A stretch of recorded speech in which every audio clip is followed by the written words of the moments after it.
ఇప్పుడు ఇక్కడ నువ్వు మళ్ళీ ఇదేదో అలాగే గుండెలు పిండేసే సినిమావే, నువ్వు ఇలాంటి కథలేం రాస్తావా? అంటే ఇలాంటి కథలే రాస్తావా అని కాదు సార్. నాకు బేసిక్‌గా నేను రిస్క్ తీసుకునే అంటే ఫైనాన్షియల్‌గా రిస్క్ తీసుకునే నేచర్ తక్కువ సార్. మామూలుగా తెలుసు మీకు సినిమా ఇండస్ట్రీలో ఎలా ఉంటదంటే ప్రొడ్యూసర్లు ఒక 10 బ్లాక్ బస్టర్‌లు తీసిన ప్రొడ్యూసర్లు కూడా సడెన్‌గా ఒక ఫ్లాప్ వస్తే ఇంటికెళ్ళిపోతారు. అవును. సో, నాకు ఆ భయం ఎక్కువ యాక్చువల్లీ. ప్రొడ్యూసర్‌గా నేనిప్పుడు 3 సినిమా, ఇది నా 4గో సినిమా. సో, నా రిస్క్ టేకింగ్ కెపాసిటీ ఫైనాన్షియల్లీ చాలా తక్కువుంటది. అవును. సో, ఏ కథకి థియేటర్‌కి జనమొస్తారు అనేది ఇప్పుడు నేనొక ఫ్యామిలీ స్టోరీ తీసుకొని, దాని మీద ఒక 20,00,00,000, 30,00,00,000 డబ్బులు పెట్టి ఆ రిస్క్ తీసుకునే ధైర్యం లేదు నాకు. సో, పైగా జనాలు చాలా చూజీ అయిపోయారు. కరెక్ట్. ఎలాంటి సినిమాలకొస్తారు? మ్యూజిక్ బాగున్న సినిమాలకొస్తారు. లైక్ షాక్ వాల్యూ ఉన్న సినిమాలకొస్తారు. ఇంటెన్స్ సినిమాలకొస్తున్నారు. టికెట్లు తెగటం అనేది. అవును. సో, దానికి అన్నిటికంటే సేఫ్ బెట్ లవ్ స్టోరీలు తీయటం. అందుకే కలర్ ఫోటో తీసినా, బేబీ తీసినా, ఇప్పుడు చెన్నై లవ్ స్టోరీ తీసినా మంచి మ్యూజిక్ ఉండి చాలా ఇంటెన్స్‌గా, హార్డ్ హిట్టింగ్‌గా కంటెంట్ ఉన్నప్పుడు ఖచ్చితంగా నా డబ్బులు నాకు సేఫ్ అవుతాయనే థాట్ ప్రాసెస్‌లో పుడుతున్న కథలే ఇవి. ఓకే. అవునులే. కమర్షియల్ వైబిలిటీ చూసుకోవాలి కదా! చూసుకోవాలి నేను.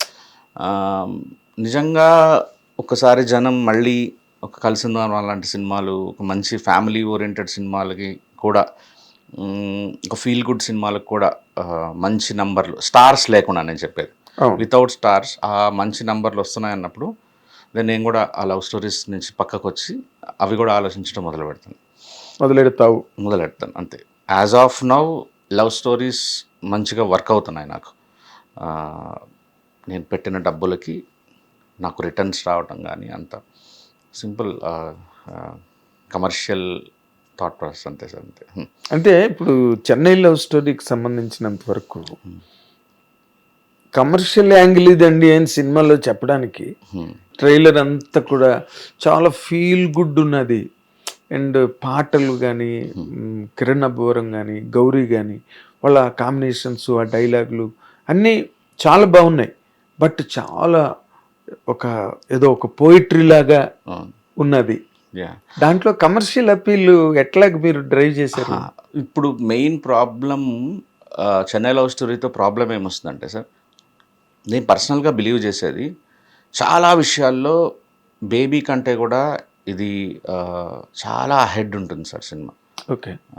చాలా ఎస్పెషల్లీ ఫ్యామిలీస్కి, లేడీస్కి ఇది చాలా చాలా ఇష్టపడే ఒక సినిమా అవుతుంది. కానీ అది ఇప్పుడు ఎందుకు ప్రమోషన్లో అది ప్రొజెక్ట్ కావట్లేదు అంటే, ట్రైలర్లో కానీ, గ్లిమ్స్లో కానీ కొన్ని షాక్ వాల్యూస్ ఉన్నాయి సినిమాలు.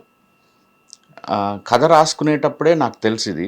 బేసిక్గా నేను ఇన్ని రోజులు కూడా మీడియా కానీ, ట్విట్టర్లో కానీ ఇంత లాగకుండా, రివీల్ చేయకుండా ఉందంటే నిజంగా నేను ఒక రకంగా లక్కీ అనుకోవాలి. సో ఆ పాయింట్స్, ఎగ్జైటింగ్ పాయింట్స్ ఏమీ చూపించకుండా ట్రైలర్ కట్ చేయాల్సి వచ్చింది. అదే ట్రైలర్ కట్ చేయని చేతులు ఎత్తేసానని చెప్పి నేను చేతులు ఎత్తేస్తాను. అందుకని నేను ఓన్లీ బ్యాక్గ్రౌండ్ స్కోర్ తప్ప, ఈ బ్యాక్గ్రౌండ్ స్కోర్ స్టార్టింగ్ పోర్షన్, చాప ఇవన్నీ ఆ ఒక పోర్షన్ తప్ప మిగతా అంతా ప్రొడ్యూసర్స్ కూర్చొని, డైరెక్టర్ కూర్చొని చేసింది. సో నాకు ఎక్సెప్ట్ బ్యాక్గ్రౌండ్ స్కోర్ ఒకటి నేను మణి సార్తో కూర్చొని చేసుకున్నాను. నా ప్రాబ్లం ఏది ఆ షాక్ ఎలిమెంట్స్ ఏది చూపించినా కూడా సినిమా ఫస్ట్ హాఫ్ అంతా చాలా ఒక రకంగా కనిపిస్తుంది, సెకండ్ హాఫ్ అంతా ఒక రకంగా కనిపిస్తుంది. సో జస్ట్ వెయిటింగ్ ఇట్లా.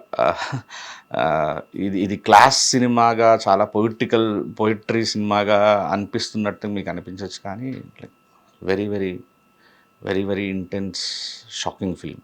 అవునా?